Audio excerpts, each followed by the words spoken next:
How to be disciplined. You have tried to be disciplined before and it felt like fighting yourself. You woke up with big plans, but by noon you were scrolling your phone again. You called yourself lazy, weak, or broken. But that is not the truth. The truth is that no one taught you the real game of discipline. Most people think discipline is about screaming at yourself to work harder. That approach never lasts because it hurts too much. This book will show you a different path, one that feels like kindness instead of war. Discipline is not a punishment you give yourself for being behind in life. It is actually the deepest form of self-respect you can practice every single day.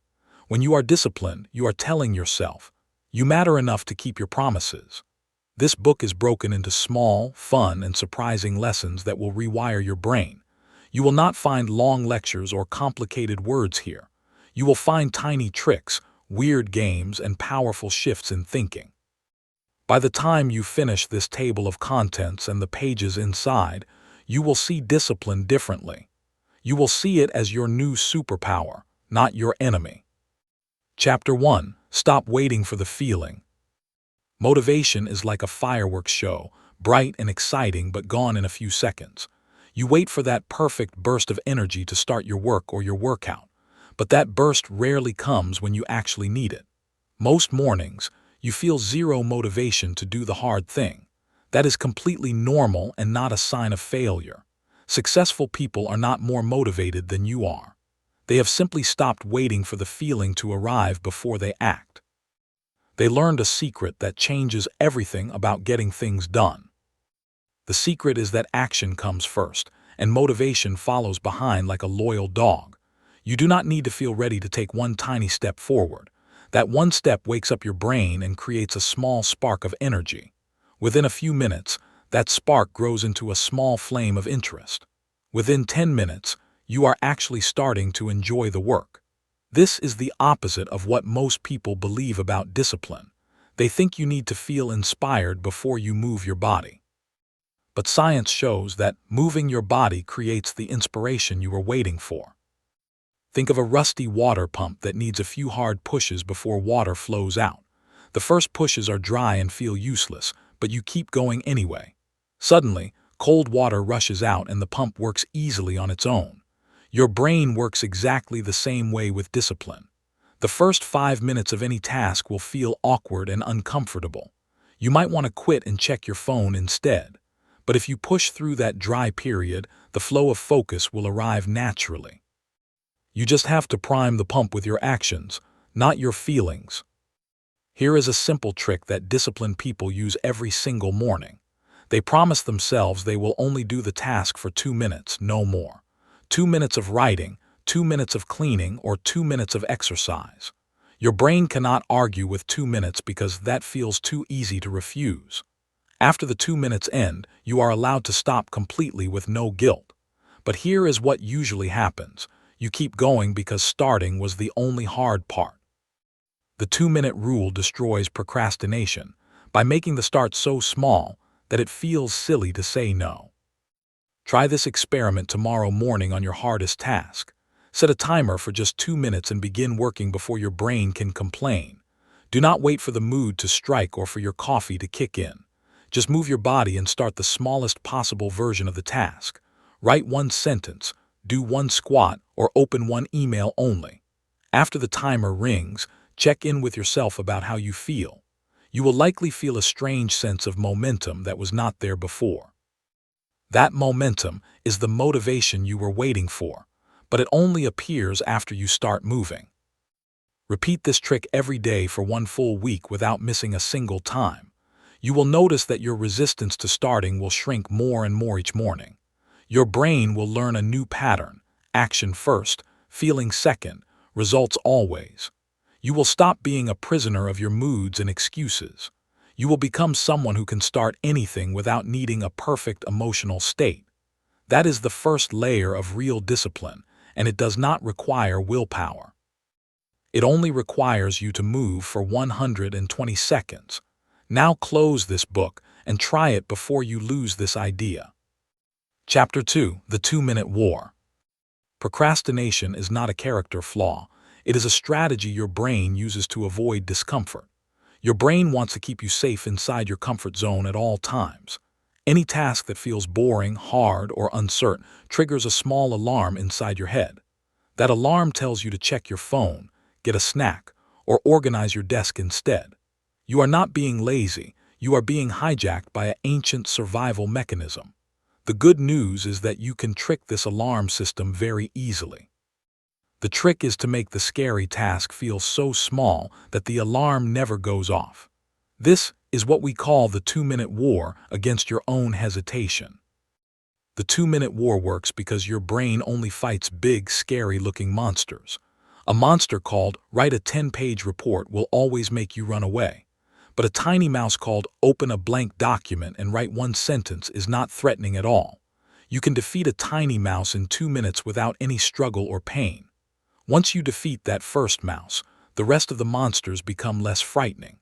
You have already started moving, and starting is the highest wall you have to climb. After that wall is behind you, the path forward feels much easier to walk. This is why disciplined people break every single task into 2-minute pieces. Let me show you how to apply this to your most avoided tasks right now.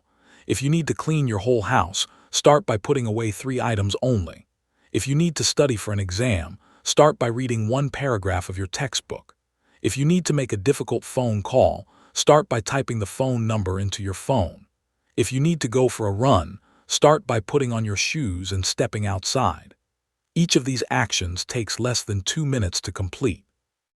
None of them feels scary or overwhelming to your brain, but each one creates a small crack in the wall of procrastination. Through that crack, momentum will begin to pour into your day. Most people fail at discipline because they look at the whole mountain instead of the first step. They imagine all the pain, time, and effort that the full task will require. That imagination triggers a panic response that pushes them toward distractions. They end the day feeling guilty and calling themselves undisciplined failures. But the truth is that they simply aimed too high too quickly. You do not climb a mountain by staring at the top and jumping. You climb it by placing one foot in front of the other for a long time. The same rule applies to every habit you want to build in your life.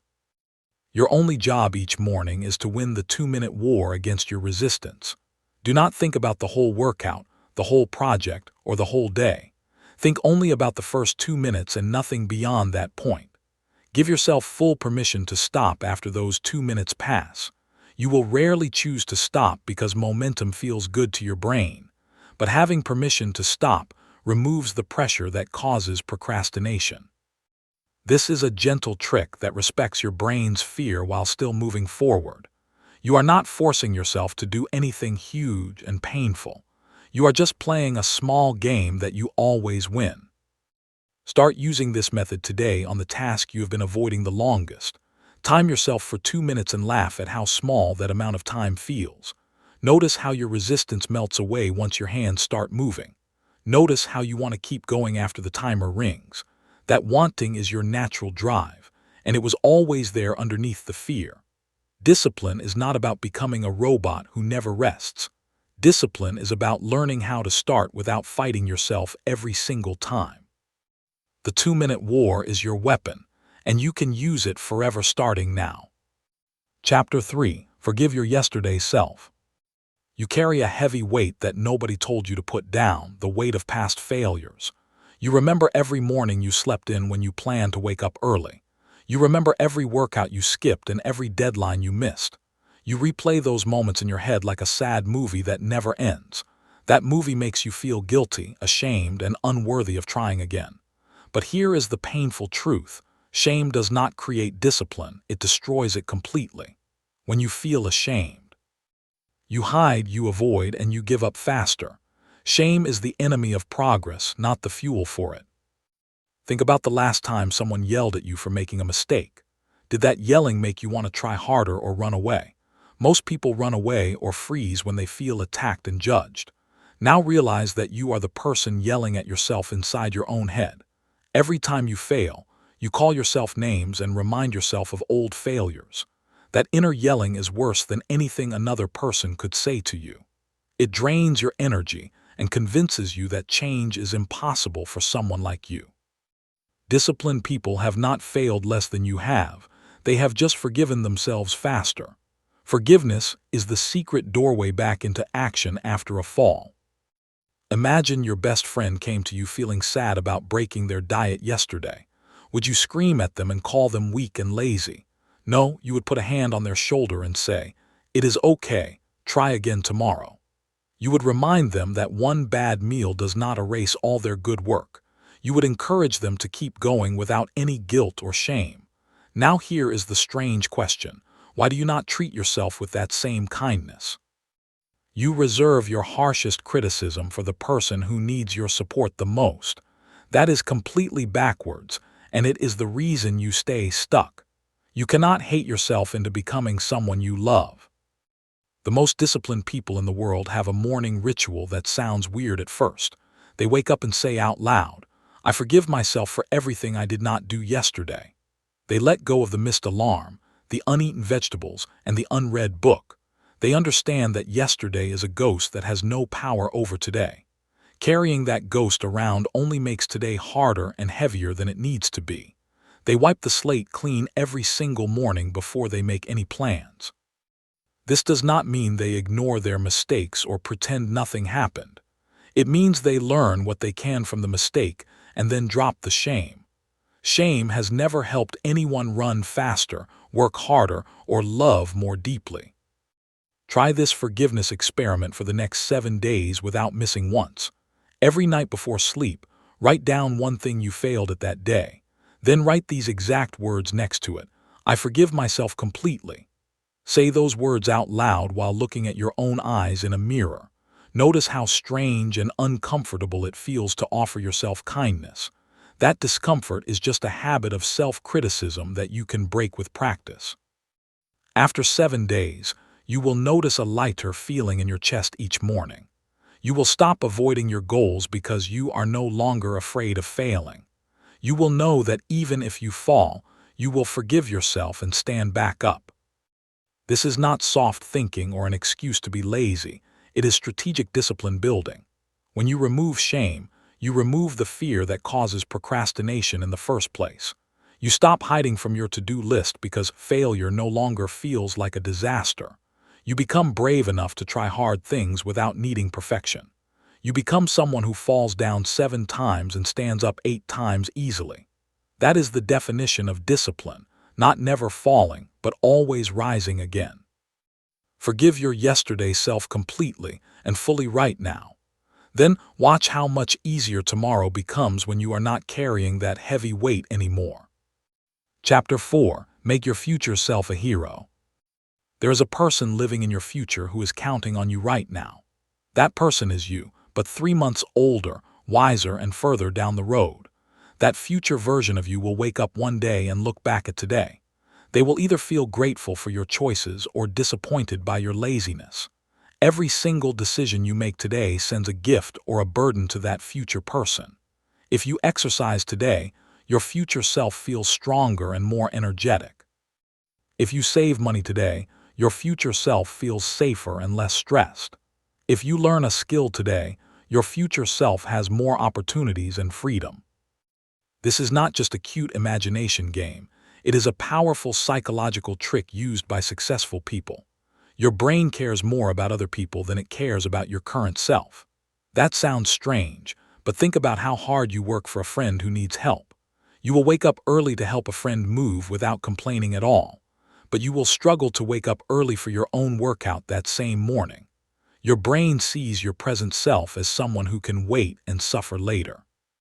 But your brain sees a stranger called future you as someone worth helping. So we will trick your brain by making future you feel like a real person. Give that future person a name, an outfit, and a personality in your mind. Call your future self something fun like Captain Tomorrow or the future champion. Imagine them standing in a bright room looking back at you with hopeful eyes. They cannot change anything about the past, so they depend completely on you. Every time you face a hard choice, ask yourself one simple question out loud. What would Captain Tomorrow want me to do right this minute?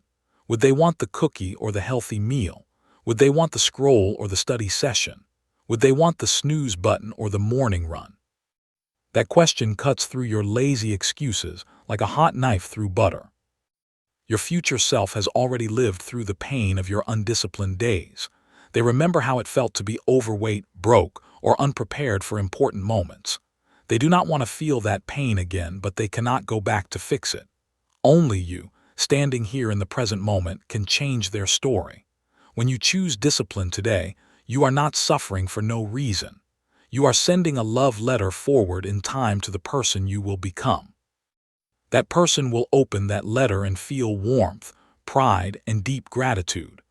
That is a much better feeling than sending them a box of regrets and missed chances. Try writing a real letter from your future self to your present self right now.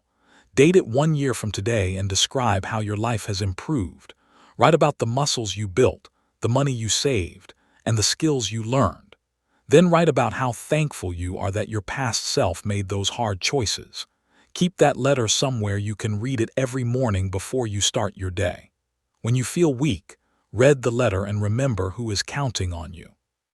You are not just doing this for the tired person in the mirror today.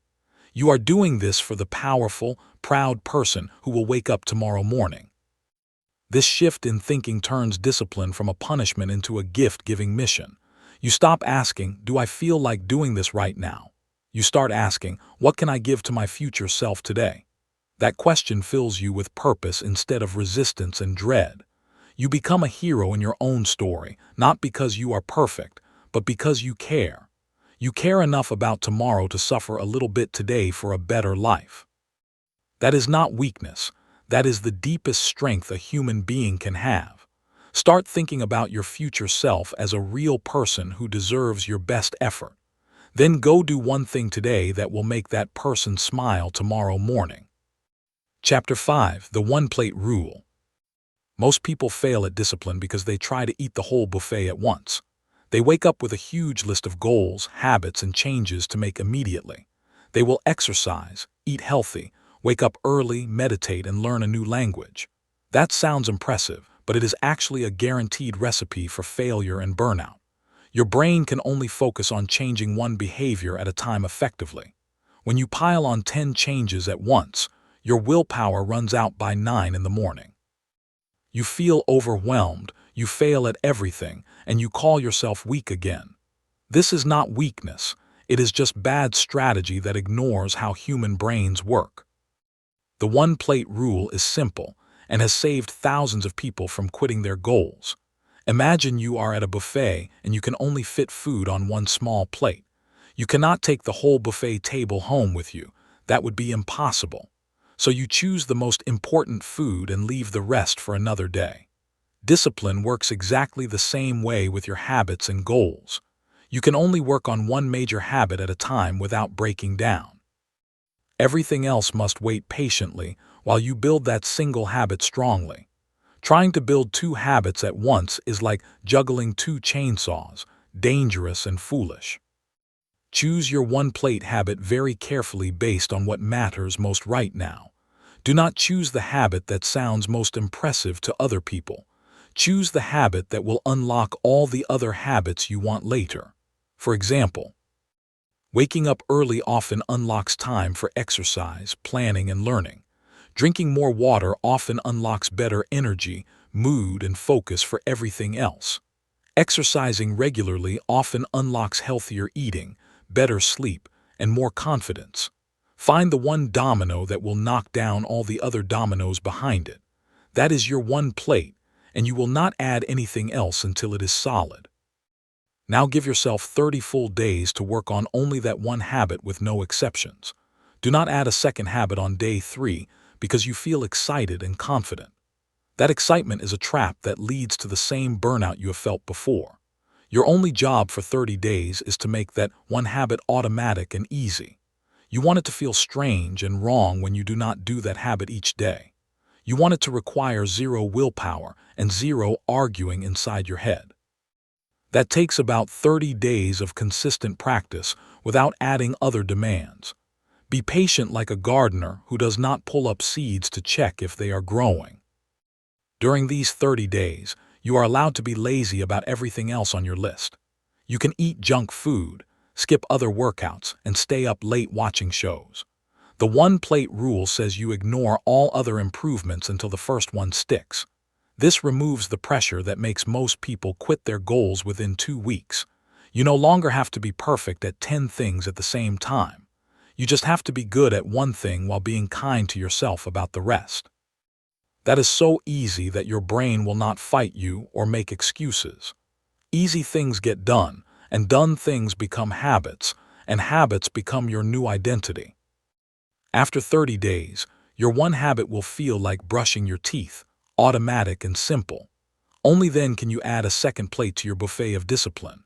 Now you have 2 habits that cost almost no willpower to maintain each day. Over the course of a year, you can build 12 powerful habits using this method. That is far more than the 0 habits you built by trying everything at once. The one-plate rule is slow, boring, and unimpressive to people watching from outside.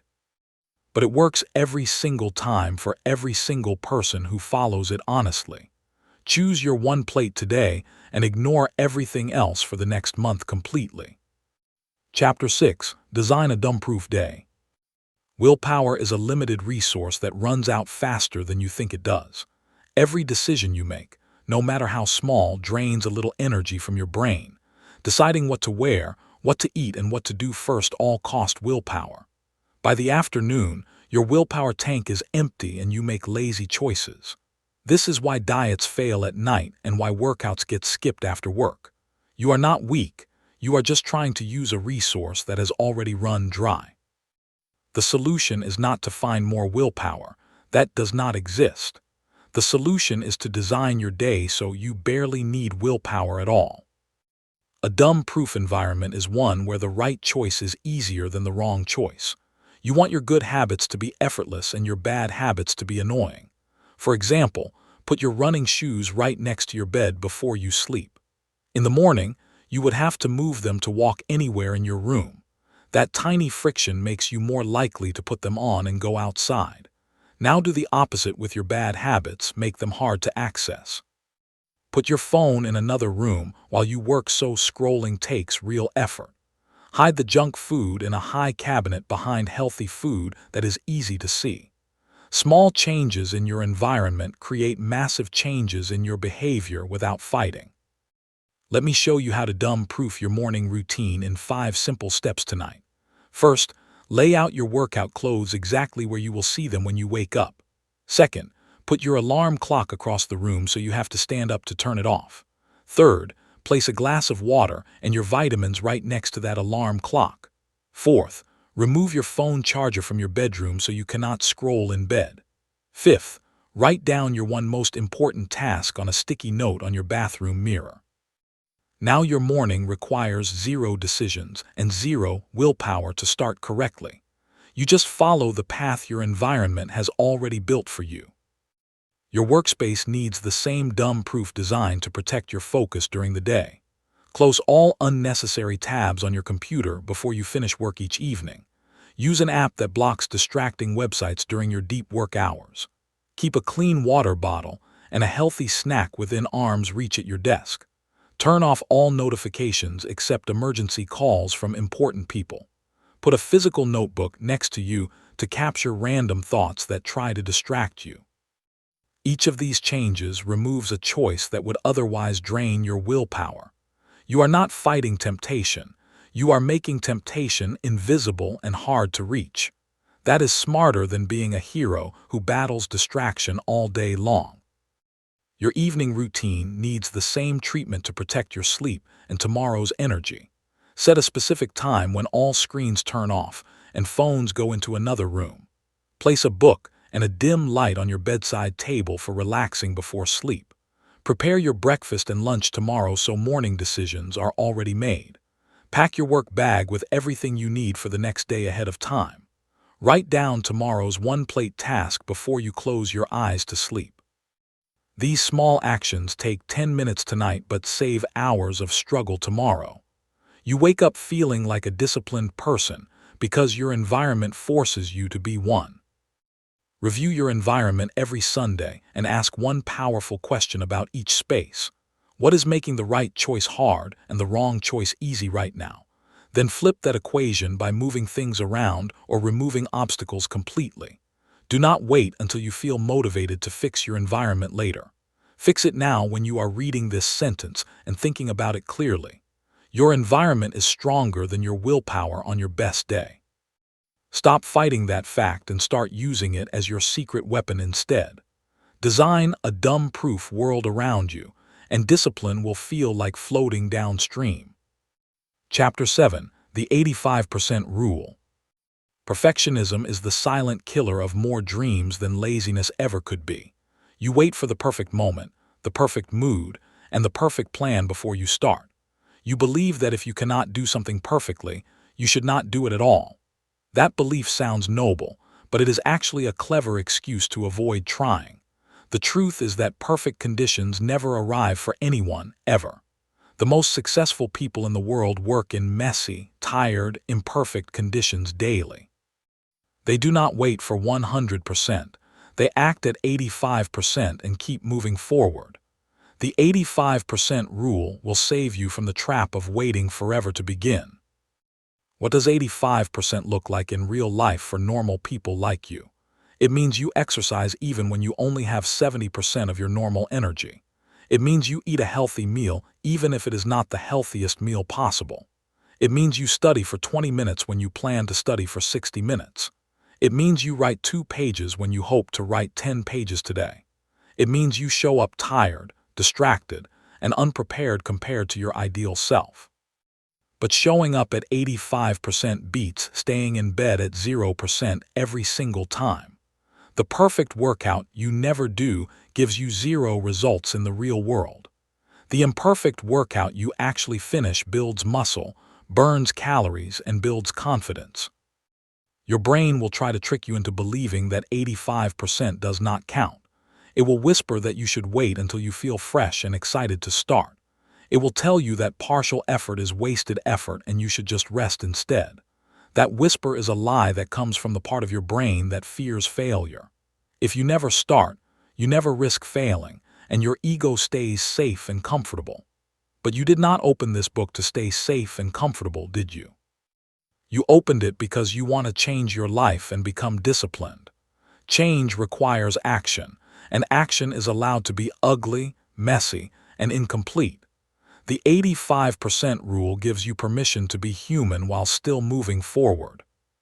Try applying the 85% rule to your most avoided task tomorrow morning. Set a ridiculously low goal that feels almost embarrassing to call a goal. Instead of cleaning the whole kitchen, wipe down just 1 counter and wash 3 plates. Instead of running 3 miles, put on your shoes and walk to the end of your street. Instead of reading 50 pages, read 1 page and summarize it in 1 sentence. These tiny actions are the 85% version of your perfect plan. They take almost no energy and face almost no resistance from your brain, but they create momentum, and momentum is the engine that carries you toward bigger results. A small win today leads to a medium win tomorrow and a huge win next week. Here is the strange magic that happens when you embrace the 85% rule. You stop fearing your to-do list because you know you can do a sloppy version of it. You stop avoiding hard tasks because a messy attempt still counts as progress. You build a track record of showing up even when conditions are not ideal. That track record builds self-trust, which is the foundation of real discipline. You start to believe that you are someone who gets things done no matter what. That belief becomes a self-fulfilling prophecy that pushes you toward even more action. The perfect is the enemy of the done, and the done is what changes your life completely. Give yourself permission to be imperfect today and watch how much more you finish. Remember that 85% done is infinitely closer to your goal than 0% done. A messy essay can be edited, but a blank page cannot be improved at all. A short walk can be extended, but staying on the couch leads nowhere. A small savings deposit can grow, but an empty account stays empty forever. Do not let your hunger for perfection starve you of the progress you deserve. Do not let the best become the enemy of the good in your daily life. Show up at 85% energy, 85% focus, and 85% effort today. That is more than enough to move your life in a better direction than yesterday. Tomorrow, you can aim for 90%, but today just start at 85 and win. Chapter 8. The Don't Break the Chain Game. Your brain loves games more than it loves lectures, commands, or serious advice. When something feels like a game, you want to play it without being forced. When something feels like a chore, you avoid it even if it is good for you. So why not turn your discipline journey into a fun game you want to win? There is a famous game used by a very successful comedian named Jerry Seinfeld. He wanted to write jokes every day without missing a single day ever. He created a simple system that turned writing into an addictive game. That system is called Don't Break the Chain, and it works for any habit you want. Here is how you play this game starting today with almost zero effort required. Get a large wall calendar that shows a full year at once on one page. Hang that calendar somewhere you will see it every single day without fail. Then decide on one tiny habit you want to do every day without exception. That habit must be so small that you could do it on your worst day easily. Write one sentence, do one push-up, or drink one glass of water as your habit. Every day that you complete your tiny habit, draw a big red X on that date.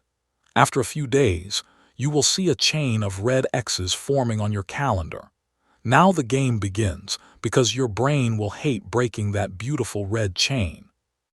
The magic of this game comes from a quirk in how human brains handle visual progress. Seeing those red X's grow day after day creates a feeling of pride and momentum. You will wake up thinking about adding another X to your growing chain. You will do your tiny habit even when you feel tired or unmotivated that morning. You will do it not because you love the habit, but because you love the chain more. You will imagine how satisfying it will feel to see 30 X's in a row. You will imagine how sad it would feel to have one empty white square in the middle. That empty square would break the chain and force you to start over from zero. Your competitive brain will do almost anything to avoid starting over from zero. Start with a chain goal that feels laughably easy to achieve for the first week.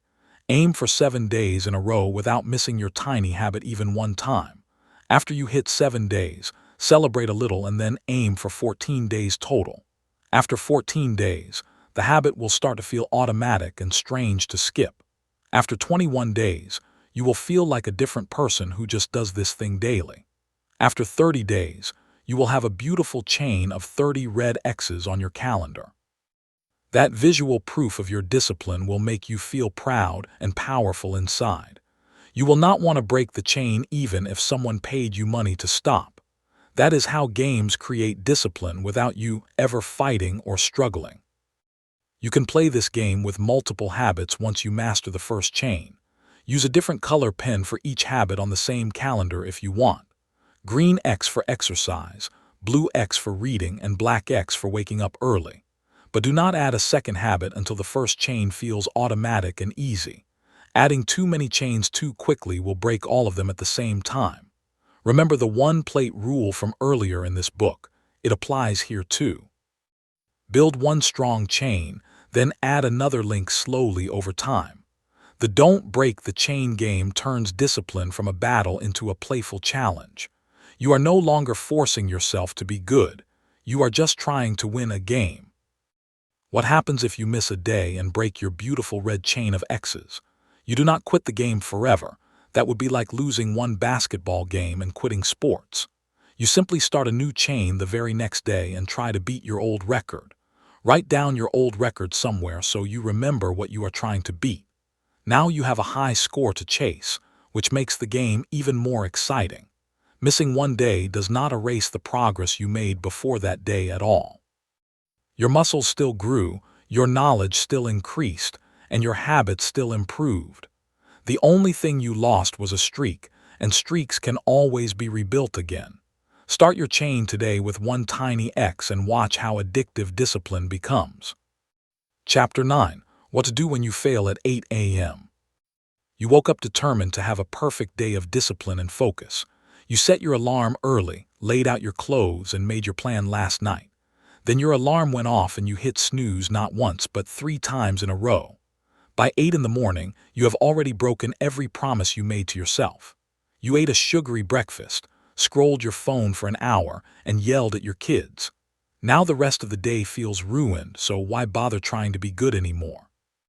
This is the most dangerous moment in your discipline journey, the moment after failure. What you do in this moment determines whether you save the day or lose it completely. Most people make a terrible mistake when they fail early in the morning. They decide that the whole day is wasted and they might as well enjoy being bad. They eat junk food all day because they already ate one donut at breakfast. They skip their workout because they already slept in and missed their morning window. They procrastinate on work because they already wasted 2 hours on social media. This thinking is called the "what the hell" effect, and it destroys thousands of good days. One small failure snowballs into a giant avalanche of total failure by bedtime. But you can stop this avalanche with one simple mindset shift right now.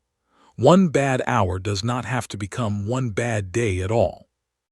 Here is the secret that disciplined people know that undisciplined people never learn. A failure at 8 in the morning does not cancel the rest of your 24 hours.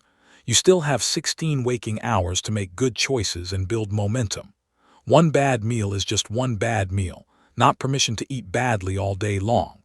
One missed workout is just one missed workout, not the end of your fitness journey. 1 hour of procrastination is just 1 hour, not a ruined career or life. The only thing that ruins your day is deciding that the day is already ruined. That decision is a choice, and you can choose something else starting right now. The moment you notice you have failed, stop and take 3 slow, deep breaths immediately. Do not judge yourself or call yourself names. That only makes the situation worse. Say these words out loud. That happened, and now I'm starting fresh from this second. Draw a mental line in the sand between your failure and the rest of your day.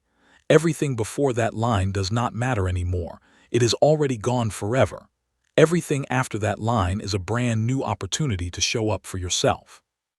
Ask yourself one question: what is the smallest good thing I can do right now? Then stand up and do that one small good thing without thinking about it too much. That small good thing could be drinking a glass of water after a bad breakfast. It could be doing 5 minutes of work after an hour of scrolling on your phone. It could be a 2-minute walk outside after missing your morning run completely. It could be sending one kind text after being grumpy with your family earlier. Each of these small actions breaks the "what the hell" cycle immediately and completely. You prove to your brain that one failure does not define your whole identity. You prove that you are someone who bounces back faster than most people even try. That bounce-back ability is more important than never failing in the first place. Start practicing the fresh start. Reset every single time you notice a failure happening. Do not wait for the perfect moment or for tomorrow morning to begin again. Tomorrow morning is too far away, and too many bad choices can happen before then. Reset your day at 10 in the morning, 2 in the afternoon, or even 11 at night. Every minute is a new chance to make a choice that your future self will thank you for. The most disciplined people are not the ones who never fail at 8 in the morning. They are the ones who fail at 8 and still win the day by 8 at night. Be that person starting tomorrow morning, or starting right now if you have already failed today. One bad start never has to mean a bad ending when you know how to reset. Chapter 10: The Zero-Day Killer. There is a dangerous myth that says if you cannot do something well, you should not do it at all. That myth has killed more dreams, habits, and goals than anything else in this world. It convinces you to stay in bed because a short workout is not a real workout. It convinces you to skip studying because 30 minutes is not enough time to focus. It convinces you to eat junk because one healthy meal will not fix your whole diet. This all-or-nothing thinking creates something called a 0 day, a day with zero progress. 0 days feel terrible, and they multiply quickly into weeks and months of nothing. The 0-day killer is a simple weapon that destroys this myth forever. That weapon is the belief that something is always better than nothing, always. Let me prove to you that something is always better than nothing with real examples. One push-up builds more strength than 0 push-ups. That is just basic math. One page read builds more knowledge than 0 pages read. That is obvious to anyone. One vegetable eaten gives more vitamins than 0 vegetables eaten. That is not debatable. 1 minute of meditation calms your mind more than 0 minutes of meditation. Try it yourself. $1 saved grows into more money than $0 saved over time. One kind word improves a relationship more than 0 kind words said today. These tiny somethings feel pointless in the moment, but they are not pointless at all. They are the difference between moving forward and standing completely still forever. 0 Day Killer works by changing your minimum standard for what counts as success. Instead of requiring a perfect workout, your new minimum is just putting on your shoes. Instead of requiring an hour of study, your new minimum is opening your book to the right page. Instead of requiring a fully clean house, your new minimum is throwing away one piece of trash. These minimums are so low that you would feel embarrassed to miss them. You can do them on your sickest day, your busiest day, and your saddest day. They cost almost no energy, no willpower, and no time at all to complete. But they keep your streak alive and your identity as a disciplined person intact. A person who does 1 push-up every day is not the same as a person who does 0. Start using the 0 Day Killer on your hardest habit that you keep quitting completely. Ask yourself what is the smallest, silliest version of that habit you can imagine. If you keep quitting running, make your minimum step outside your front door. If you keep quitting writing, make your minimum open a document and type 1 word. If you keep quitting guitar, make your minimum hold the guitar for 10 seconds. Write that minimum down somewhere you will see it every single morning. Promise yourself that you will never end a day without doing that minimum version. Even on Christmas, even on your birthday, even on the worst day of your life. That promise is more important than the habit itself because it protects your identity. Your identity is the story you tell yourself about who you are as a person.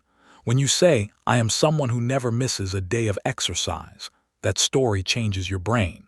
Your brain will start making choices that fit that story without you even trying. But if you have 0 days, your story becomes, "I am someone who quits easily." That story leads to more quitting, more 0 days, and more disappointment over time. The 0 Day Killer protects your good story by making sure you never have a 0 day again. You might have a bad day where you only do the tiny minimum version, but a bad day with 1 push-up is infinitely better than a 0 day with nothing at all. Here is the beautiful secret about tiny minimums: they almost always grow into something bigger. Once you put on your shoes, you usually walk outside for a few minutes anyway. Once you open your book, you usually read 1 page instead of closing it again. Once you hold your guitar, you usually play 1 chord because it feels silly to stop. Your momentum wants to continue once it gets started, even from a tiny beginning. The hardest part is always the first movement, and the minimum removes that hardness. You trick your brain into starting by making the start feel like nothing at all. Then your natural drive takes over and carries you further than you plan to go. Kill your 0 days today and watch how consistent you become without any struggle. Chapter 11. Boredom is the test. Discipline is easy during the first week when everything feels fresh and exciting. You have new goals, new plans, and a new identity that feels fun to try on. You wake up early with energy and you crush your to-do list before lunchtime. But then something happens around day 20 or day 30 that nobody warns you about. The excitement fades away and is replaced by a dull, heavy feeling called boredom. The workout feels repetitive, the healthy food feels boring, and the studying feels like a chore. This is the moment when most people quit and go back to their old habits. But boredom is not a sign that you should stop. It is a sign that you are finally becoming disciplined. Real discipline is not the ability to do exciting things when you feel inspired. Real discipline is the ability to do boring things when you feel completely uninspired. The professional athlete still practices when the crowd is not cheering for them. The great writer still writes when the words feel ugly and the story feels stupid. The successful business owner still works when the money is not flowing in quickly. They have learned that boredom is not an enemy to avoid, but a test to pass. Every time you choose the boring habit over the fun distraction, you level up your discipline. Every time you choose the boring habit, you prove that you are not a child chasing pleasure. You prove that you are an adult who can delay small fun for big results later. Your brain will try to convince you that boredom means you chose the wrong goal. It will whisper that you should quit and find something more exciting to pursue instead. It will promise that the next hobby, diet, or business will stay fun forever. That promise is a lie because everything becomes boring after the newness wears off completely. Every marriage becomes boring, every job becomes boring, and every habit becomes boring over time. The people who succeed are not the ones who never feel bored with their choices. They are the ones who stay when boredom arrives and the exciting people leave the room. They understand that boredom is just your brain getting used to a new normal. And getting used to a new normal is exactly what you want to happen. Here is a strange trick that disciplined people use to survive the boring middle period. They stop waiting for the habit to feel fun and start treating it like brushing their teeth. You do not expect brushing your teeth to be thrilling or exciting every morning.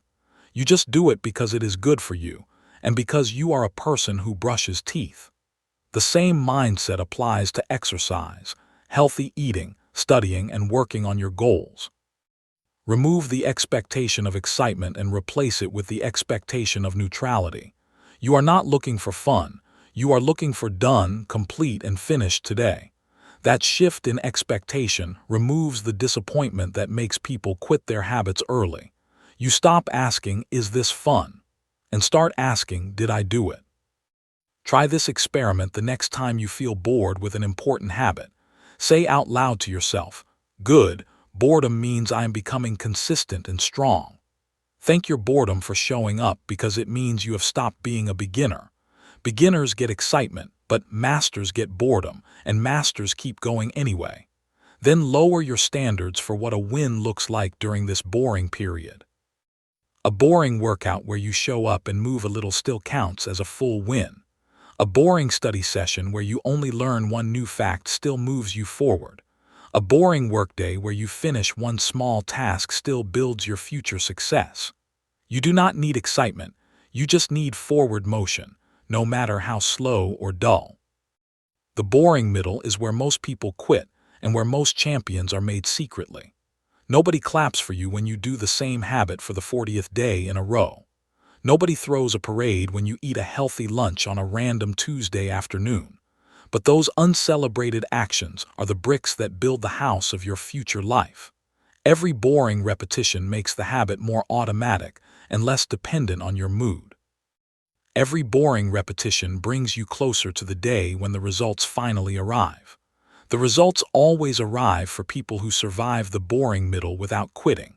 So when boredom comes to visit you tomorrow morning, welcome it like an old friend. Then do your boring habit anyway, because that is what disciplined people do every single day. Chapter 12. Protect your yes with a fierce no. Every time you say yes to something, you are secretly saying no to something else. Yes to watching a movie means no to reading your book before sleep. Yes to staying late at work means no to exercising your body that evening. Yes to scrolling social media means no to learning a new skill that could change your life. You only have 24 hours each day, and your energy runs out even faster. The most disciplined people are not the ones who say yes to everything good. They are the ones who say no to most things, so their yes means something powerful. Learning to say a fierce no is the hidden skill behind every successful, focused life.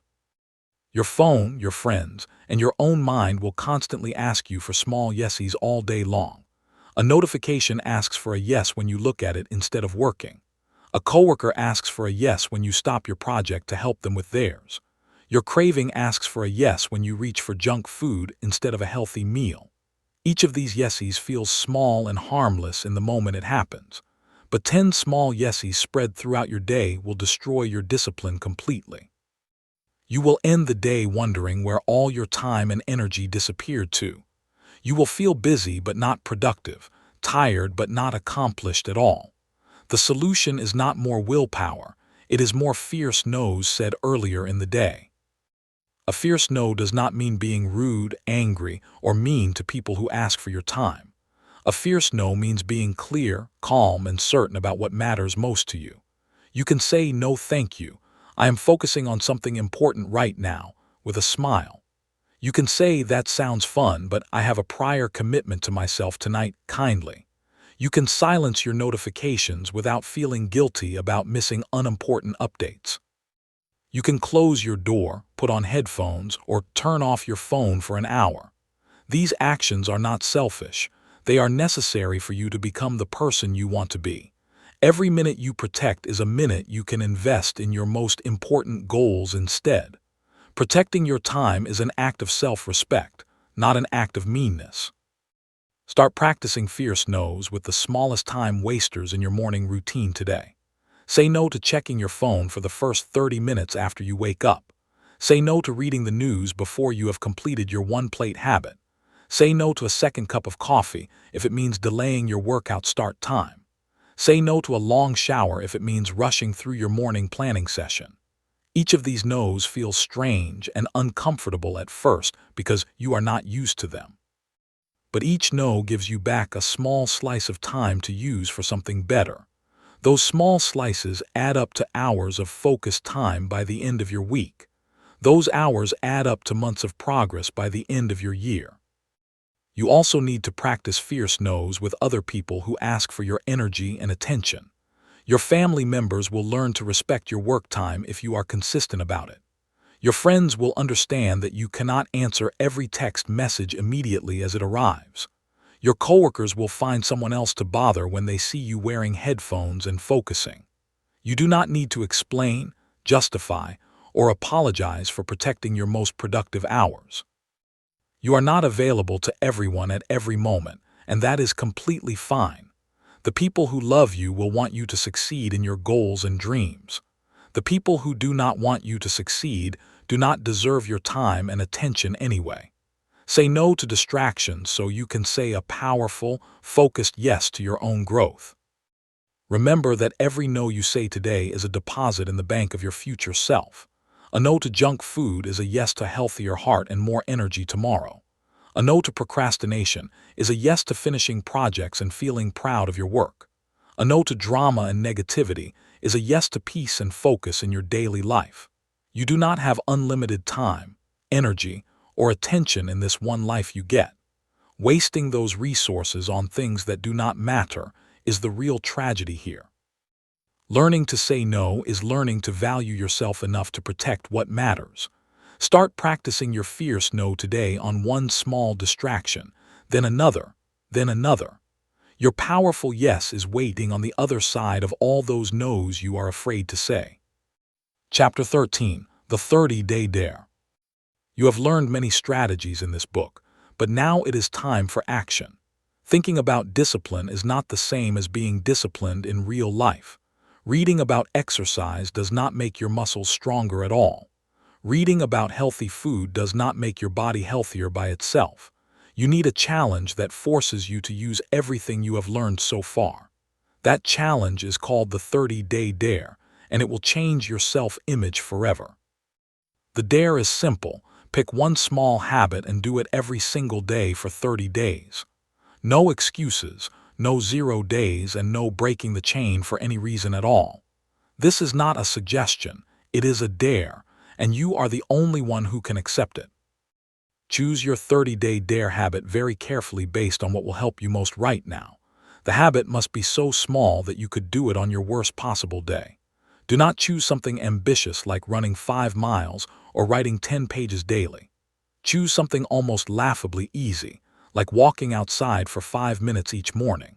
Choose something like drinking 1 glass of water before your first cup of coffee each day. Choose something like making your bed as soon as you stand up from sleeping. The size of the habit does not matter nearly as much as the consistency of doing it. A tiny habit done for 30 days will change your brain more than a big habit done for 3 days. Start tiny so you cannot fail, then build from there after the 30 days end. Write down your 30-day dare on a piece of paper and sign your name at the bottom. Put that paper somewhere you will see it multiple times every single day without fail. Tell at least 3 people about your dare so you feel accountable to someone else. Post about it on social media if that helps you stay committed to finishing strong. Mark a big red circle on your calendar for day 30, the finish line of your dare. Each morning, ask yourself one question before you do anything else that day. What have I done today to move my 30-day dare forward already?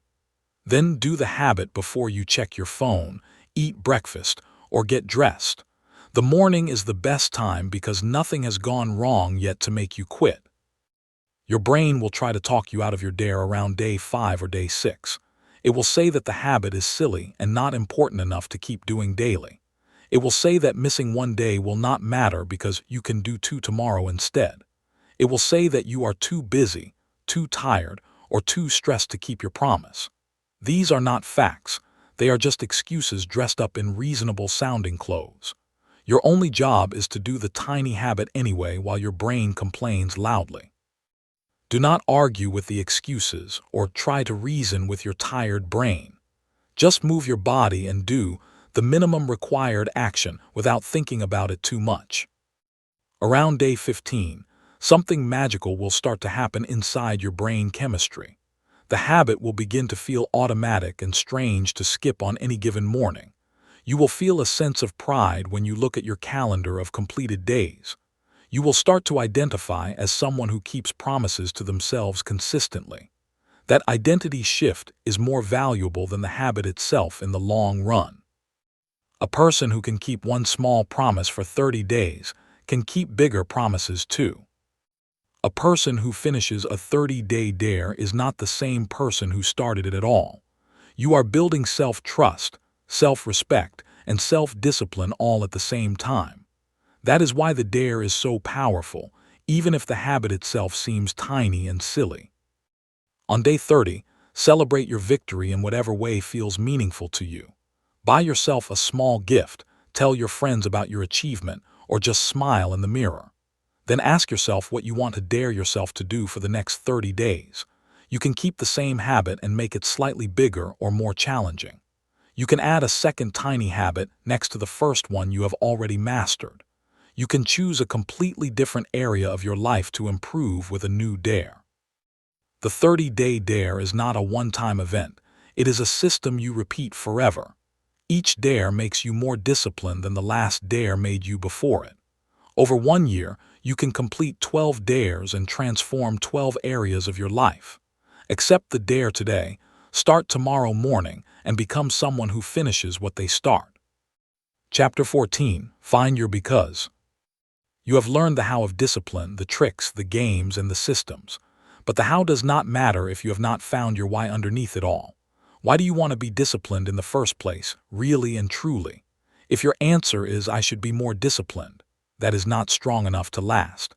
Should is a weak word that comes from guilt, shame, or pressure from other people. When your only motivation is should, you will quit as soon as things get hard. You need a because. A deep emotional reason that lights a fire inside your chest. That because will wake you up early when the bed feels warm and the rain is falling hard. That because will make you choose the apple over the cookie without feeling deprived or angry. Your because must be personal, specific, and connected to your real feelings, not abstract ideas. I want to be healthy is too vague to motivate you through the boring middle period. I want to run in the park with my kids without feeling out of breath is much stronger. I want to save money is too boring to make you skip buying coffee every morning. I want to take my family to Disney World next year and see their faces light up is powerful. I want to be productive does not pull you out of bed when you feel tired and sad. I want to finish my novel and hold a physical copy in my hands will make you write daily. Your brain needs a vivid picture, not a boring statement, to feel motivated to change. Paint that picture in your mind until you can see, hear, and almost touch it. Think back to a moment when you felt truly embarrassed or sad about your lack of discipline. Maybe you missed an important deadline and let your team down at work recently. Maybe you could not keep up with your friends on a hike because you stopped exercising. Maybe you looked at your bank account and felt a pit of anxiety in your stomach. That pain is not something to run away from. It is fuel for your fire instead. Write down that painful memory in detail, including how it made you feel inside. Then write down the opposite of that memory, the future you want to create instead. The distance between the painful past and the beautiful future is your because. Every time you feel weak, read that because and remember why you started this journey. Here is a powerful exercise that takes 10 minutes but changes everything about your discipline. Find a quiet room with no distractions and set a timer for 10 minutes on your phone. Write this sentence at the top of a blank page. I want to be disciplined because. Then do not stop writing until the timer rings, no matter what. Do not judge your answers or decide if they are good enough reasons to count. Write the first things that come to your mind, even if they sound silly or selfish. You might write because I want to feel proud of myself for once in my life. You might write because I am tired of disappointing the people who believe in me. You might write because I want to prove that I am not lazy or broken forever. All of these are perfect because they come from your real heart, not from a book. After the 10 minutes end, read what you wrote and circle the 3 most powerful sentences. Those 3 sentences are your because, your emergency fuel for hard days ahead. Write them on a small card and put that card in your wallet or your phone case. Write them on a sticky note and put that note on your bathroom mirror where you will see it. Write them in the front of this book so you never forget why you started reading it. When you feel like quitting your habit or skipping your workout, read those sentences out loud. Feel the emotion behind them, the pain of the past and the hope for the future. Let that emotion move your body into action even when your mind wants to stay still. That is the power of a real because it moves you when nothing else can. Your because might change over time as you grow and your life changes around you. That is fine and normal. You are not betraying your old reasons by finding new ones. Every 6 months, do the 10-minute writing exercise again and find your current because. Maybe your old because was about proving something to an ex-partner who hurt you. Maybe your new because is about being a role model for your children who watch everything you do. Maybe your old because was about escaping pain, and your new because is about chasing joy. All of these are valid because discipline is not a punishment. It is a path to a better life. Keep your because close, keep it fresh, and keep it emotional. A logical reason creates a weak fire, but an emotional reason creates an unbreakable flame. Find your because today and let it pull you toward the person you are meant to become. Chapter 15. The Quiet Pride. After weeks of practicing the lessons in this book, something will shift inside your chest. You will notice a new feeling that was not there before you started this journey. It is not loud excitement or dramatic victory music playing in the background. It is something much quieter, much calmer, and much more powerful than motivation.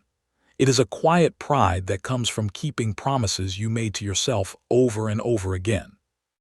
You said you would wake up early, and you did, not once but 30 times in a row. You said you would work on your goal, and you did, even on days you felt tired and bored.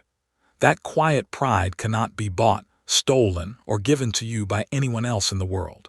You earned it with every small choice you made when nobody was watching you at all.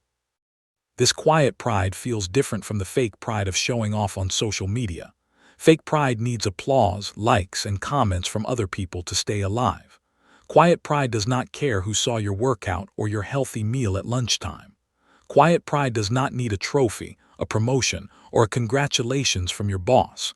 It lives inside your bones and whispers to you when you wake up in the dark morning. It says, you are someone who does what you say you will do, no matter what. That whisper changes how you walk, how you talk, and how you look at yourself in the mirror.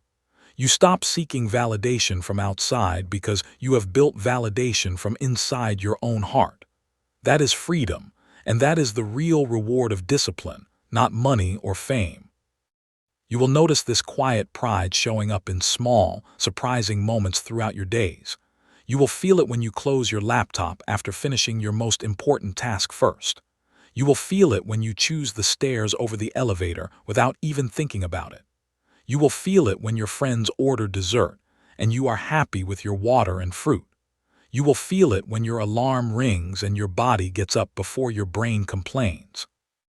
You will feel it when you look at your calendar of red X's and see a long, unbroken chain. You will feel it when someone asks how you became so consistent and you struggle to explain. You will feel it when you face a hard day and you do not fall apart like you used to. That feeling is quiet, but it is also the loudest proof that you have changed. The opposite of quiet pride is the heavy shame you used to carry before reading this book. Remember how it felt to end another day having done nothing you planned to do. Remember how it felt to avoid looking at yourself in the mirror because you felt like a failure. Remember how it felt to lie to friends about why you had not finished your important project yet. That shame was heavy, exhausting, and it followed you into bed every single night. Quiet pride is the opposite of that shame. It is light, energizing, and it helps you sleep peacefully. You no longer lie awake thinking about all the things you did not do today. You lie awake thinking about the small win you earned and the promise you kept to yourself. That is a much better feeling. And you deserve to feel it every day. Quiet pride also changes how you handle failure when it inevitably comes to visit you again. You will still fail sometimes because you are a human being, not a perfect robot. But now when you fail, you do not spiral into shame and self-hatred for 3 days. You feel a small disappointment, forgive yourself quickly, and start again the next morning. That quick recovery is possible because your quiet pride is stronger than one bad day. One broken promise does not erase the 50 promises you kept before that day. Your track record of discipline protects you from falling apart when you slip up occasionally. You have proof that you are a disciplined person, so one failure does not change your identity. That proof is your quiet pride, and it acts like armor against the shame that used to defeat you. Look back at how far you have come since the first page of this book. You have learned to stop waiting for motivation and start taking 2-minute actions instead. You have learned to forgive your past self and make your future self a hero every morning. You have learned to design your environment, play the chain game, and kill 0 days completely. You have learned to survive boredom, say fierce no's, and find your deep emotional because. You have learned that discipline is not punishment. It is the highest form of self-respect possible. Now you get to walk through the world carrying this quiet pride in your chest every day. Nobody needs to know about it, and you do not need to prove it to anyone. You will just know, and that knowing is the entire point of becoming disciplined in the first place. Conclusion. You made it to the end of this book, but the real book is the one you will write with your actions tomorrow morning. Every lesson, trick, and game inside these pages means nothing if you do not take one small step today. Do not close this book and wait for the perfect Monday or the first of the month to begin. The perfect time does not exist, and waiting is just another form of procrastination in disguise. Put this book down right now and do one tiny thing from Chapter 1, the 2-minute war. Open your notebook, put on your shoes, or drink a glass of water to start your chain. That one tiny action will be louder than every word you just read in this entire book. Theory is cheap, but action is expensive, and you just became rich enough to afford it. You are not the same person who opened this book looking for a magic solution to laziness. You now know that discipline is not a battle against yourself, but a partnership with your future self. You now know that small days, boring days, and 85% days all count toward your growth. You now know that failure is not the end. It is just data that helps you start again smarter. The quiet pride you will feel after keeping small promises is waiting for you tomorrow morning. Go claim it, one 2-minute action at a time, one red X at a time, one day at a time. You already have everything you need inside you, and this book just showed you where to look. Now close this page, stand up, and go show yourself what you are really made of.